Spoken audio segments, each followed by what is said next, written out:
नमस्कार, वेलकम। आज हम बात करेंगे कॉस्ट ऑफ कैपिटल की। उसका डेफिनेशन क्या है और इम्पोर्टेंस क्या है कॉस्ट ऑफ कैपिटल की फाइनेंशियल मैनेजमेंट में। तो यहाँ पे डेफिनेशन है, cost of capital is the minimum rate of return which a firm must earn on its investments to keep the market value of firm unchanged. ये cost of capital एक minimum rate of return है जो firm को कमाना ही है उस पैसे के ऊपर जो ये इन्वेस्ट कर रही है, बिजनेस के बाहर लगा रही है, जिससे कि जो मार्केट वैल्यू फर्म की वो चेंज ना हो। तो इस डेफिनेशन को आज हम समझेंगे, एग्जाम्पल के साथ समझेंगे, इंटरेस्टिंग वे से समझेंगे ताकि ये आपको याद हो जाए, टेक्निकली आप इसको समझ जाएं। तो यहां पे जो वर्ड्स आए हैं वो तीन वर्ड्स बहुत इंपॉर्टेंट हैं: cost of capital, minimum rate of return और मार्केट वैल्यू ऑफ फर्म। तो सबसे पहले जब हम बात करेंगे इस डेफिनेशन की, तो ये डेफिनेशन वेल्थ मैक्सिमाइजेशन के ऑब्जेक्टिव को लेके चलती है। तो कॉस्ट ऑफ कैपिटल है क्या? कॉस्ट ऑफ कैपिटल दो शब्दों से मिलकर बना है, कॉस्ट और कैपिटल। कॉस्ट मीन जब भी हम कोई बेनिफिट लेते हैं तो उसके बदले में हमें कुछ पेमेंट करनी पड़ती है। An amount to be paid to use और ऑब्टेन समथिंग। जब भी हम कुछ प्राप्त करते हैं, कुछ बेनिफिट प्राप्त करते हैं, तो उसके बदले में जो हमें देना पड़ता है वो हमारी लागत है। और किसी भी बिजनेस को चलाने के लिए सबसे इंपॉर्टेंट होता है फंड्स, पैसा। तो जब आप पैसे को ऑब्टेन करते हैं तो उसके लिए भी आपको कुछ देना पड़ेगा। पैसा कहां से आएगा? इसके मेन 4 सोर्सेज हैं: इक्विटी शेयर कैपिटल से, प्रेफरेंस शेयर कैपिटल से, डेट से या लोन से, और रिटेन्ड अर्निंग से। तो कॉस्ट ऑफ कैपिटल क्या हुआ? कॉस्ट ऑफ कैपिटल हुआ वो रेट है जिस पर हम कैपिटल यूज करने के बाद जिस पर्सन से हम वो कैपिटल या फंड लेते हैं उसको पैसा वापस करते हैं। ये लागत है किसकी? पूंजी की, फंड्स की, जो हमने प्राप्त किए हैं। उदाहरण के लिए, अगर आपको 1 लाख रुपया चाहिए अपनी कंपनी में, आपने एक प्रोजेक्ट में इन्वेस्ट करना है और वो बैंक से आप लेते हो और बैंक वाला बोलता है कि 10% मैं ब्याज लूंगा, इसका मतलब 1 साल का वो 10,000 रुपया आपसे लेगा। वो ही कॉस्ट ऑफ कैपिटल। उस कैपिटल, पैसा किसका? बैंक का। आप यूज करोगे, जब आप उसको यूज करोगे तो उसके बदले में आपको कुछ पे करना होगा। ये एग्जांपल है, यहां पे हमने 3 सोर्सेज की बात की है। पैसा आपका इक्विटी शेयर कैपिटल से आ रहा है, प्रेफरेंस शेयर कैपिटल से आ रहा है और डिवेंचर से आ रहा है या लोन से आ रहा है। तो यहां सबसे पहले आप देखिए, जो यहां पे डेट है उनके साथ 10% लिखा हुआ है, प्रेफरेंस के साथ 12% लिखा है। ये इनकी एक्सपेक्टेशन को बता रहा है, क्या उम्मीद है इनकी। जब ये पैसा दे रहे हैं तो डेट वाले बोल रहे हैं कि हमें 10% वापस चाहिए, प्रेफरेंस वाले बोल रहे हैं कि हमें 12% चाहिए, क्योंकि डेट वालों को पैसा सबसे पहले मिलता है।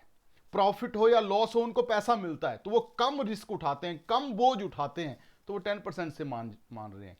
क्योंकि प्रेफरेंस वालों को पैसा मिलेगा डेट के बाद, डिवेंचर होल्डर के बाद, लोन के बाद, तो उनका रिस्क थोड़ा सा बढ़ जाता है। जब बोझ थोड़ा सा बढ़ जाएगा तो वो रिटर्न भी ज्यादा मांगेंगे, वो 12% की रिटर्न मांग रहे हैं।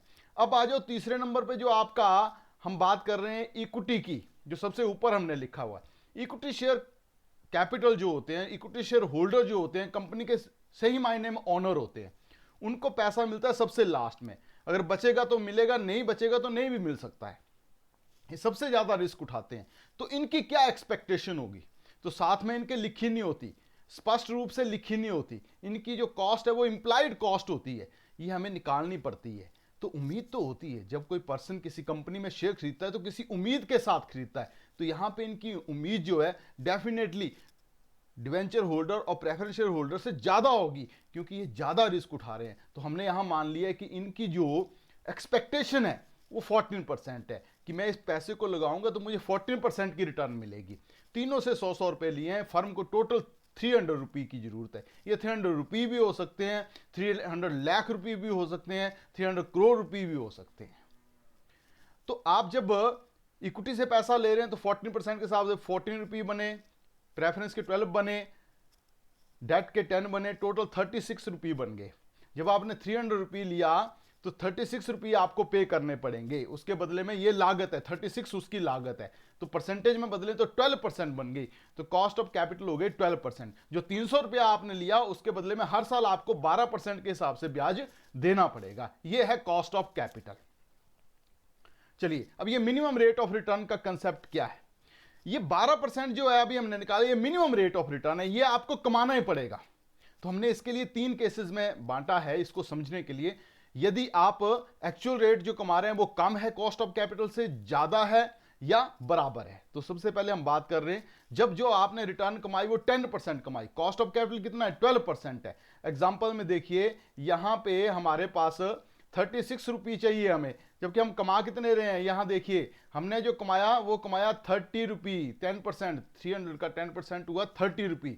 तो अब बताइए सबसे पहले किसकी पेमेंट करेंगे, डिवेंचर होल्डर को दे दिए 10 रुपये, फिर उसके बाद प्रेफरेंस होल्डर को दे दिए 12 रुपये, 10 और 12 22 रुपये चले गए। 30 रुपये कमाए थे, बचे कितने 8 रुपये, किसको मिलेंगे इक्विटी शेयर होल्डर को। सोचा कितना था 14, मिल कितने रहे हैं 8। बताइए खुश होंगे या दुखी होंगे, दुखी होंगे। क्या करेंगे, शेयर को बेचना चाहेंगे। क्या आउटसाइडर इन्वेस्टर खरीदना चाहेगा, नहीं, उसको भी दिख रहा है रिटर्न नहीं आ रही है, वो खरीदना नहीं चाहेगा। बेचने वाले बेचना चाह रहे हैं, सप्लाई बढ़ गई है, खरीदने वाला कोई है नहीं, मार्केट प्राइस क्या हो जाएगी, डाउन हो जाएगी सेल की, market value of share down हो जाएगा, कम हो जाएगा। तो मार्केट वैल्यू फर्म भी क्या हो जाएगी, कम हो जाएगी, क्योंकि मार्केट वैल्यू फर्म निकलती कैसे है, market value of share multiply number of equity share. जो उस कंपनी के टोटल इक्विटी शेयर है उनको उस एक शेयर की मार्केट वैल्यू से मल्टीप्लाई कर दो। अगर मार्केट वैल्यू डाउन जा रही है तो मार्केट वैल्यू ऑफ फर्म भी डाउन जाएगी। तो इसका मतलब अगर आपने ये 10% नहीं कमाया तो आपकी मार्केट वैल्यू ऑफ फर्म क्या हो जाएगी, कम हो जाएगी। तो ये 10% आपने 10% कमाया है, 12% आपकी कॉस्ट ऑफ कैपिटल है, तो कितना कमाना है 12%। ये 12% आपको कमाना ही पड़ेगा। अगर 12% नहीं कमाएंगे, इससे कम कमाएंगे तो मार्केट वैल्यू ऑफ शेयर कम हो जाएगी, मार्केट वैल्यू ऑफ फर्म कम हो जाएगी।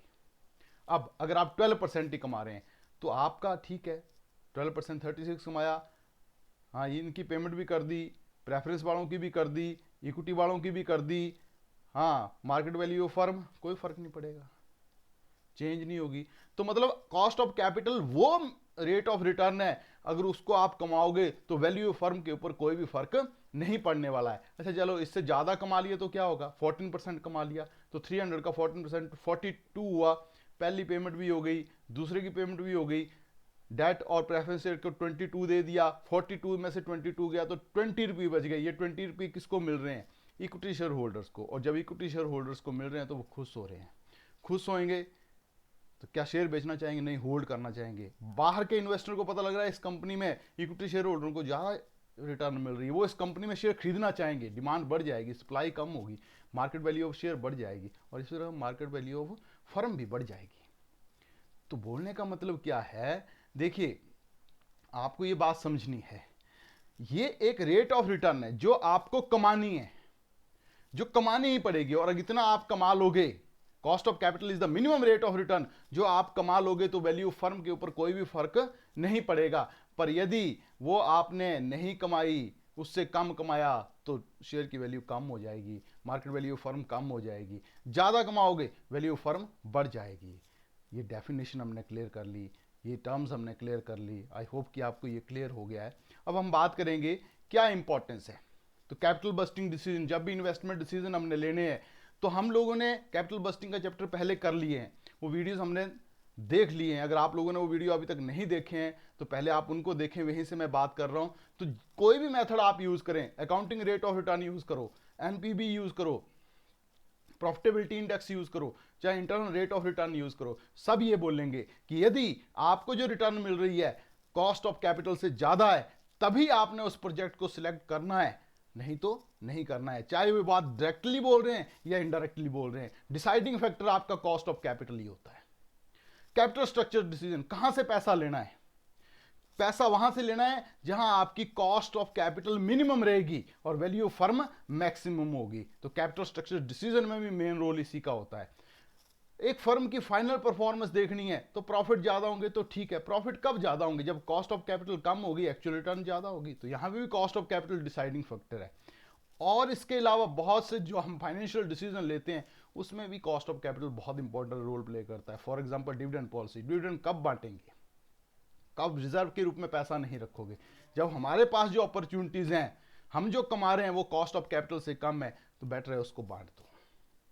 सो अब आज हम यहीं तक बात करेंगे, नेक्स्ट वीडियोस में हम बात करेंगे determination of cost of capital की। आई होप आपको आज जो हमने बात की वो समझ में आई होगी। Thank you very much.